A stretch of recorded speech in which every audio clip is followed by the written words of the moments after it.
last time you were here, the 10-year yield was about 15 basis points lower. You talked about inflation and the risks of an overheating economy.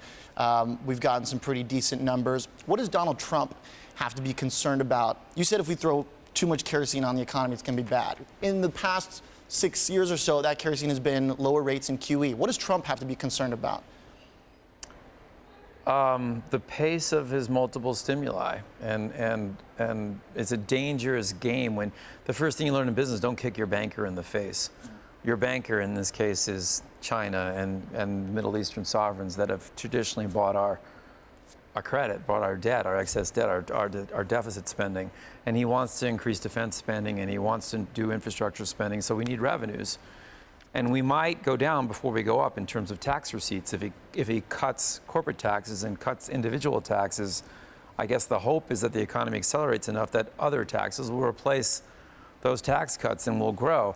It's a leap of faith. I think deregulation or re-regulation, not elimination of regulations. I think it's too much to throw. It's like taking too many steroids at once, right? We have a 4.5. 4.7, 4.8, maybe it's 5.5 because we screw around with the employment rates and we count underemployed people as unemployed. We start to bring in U6 people. U6 people.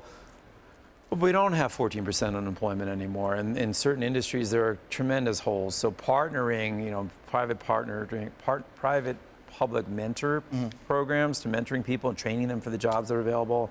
I'm all for infrastructure spending. I'm for deregulation to some extent. For sure, we've over-regulated and strangled certain industries like the banks. And I think corporate tax cuts are useful, and the simplification of the tax code would be great. Individual tax cuts. Moderation. I think you may have to step it a little bit, and not be careful about overheating this economy, because if rates rise too fast, and at the same time you put trade barriers on China so they don't buy our debt, they're angry at us. Yeah. Rates could spike suddenly hard, and that would be bad for the equity markets. And again, if rates are going up because there's great economic growth, then we're all pretty happy as long as they don't go hog wild. And we do have 20 trillion of debt, right?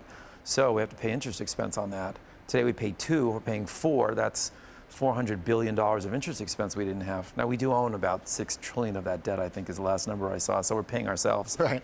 But there is 14 billion that's held by third parties. So I just think we have to be careful. I think, and what I'm seeing right now is that I actually like what I'm seeing. I'm seeing some discussion and some thoughtful give and take. So I think that's a good thing. One area that Trump has not given a ton of details yet. He started to talk about tax. He started to talk about rolling back Dodd-Frank. Infrastructure. He says he wants to spend a lot, but the details of that haven't quite become clear yet. What would you like to see that could spur infrastructure and companies and private industry to get really on board with that type of fiscal spending? I think it's great. I think infrastructure spending is too bad we haven't done it. So what you need is a lineup of projects, and then you're going to see all these projects, and somebody has to comb through them and decide that there's high ROI, high return on investment on these projects. We don't need bridges to nowhere or paving the road in my summer place in Nantucket 7 times. What about a wall? We probably don't need a wall. I'd rather see that go to schools and building a better school system.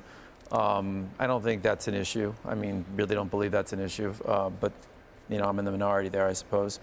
But overall, I think, the infrastructure spending would be great. I mean, some of our airports are a mess and other airports are fine.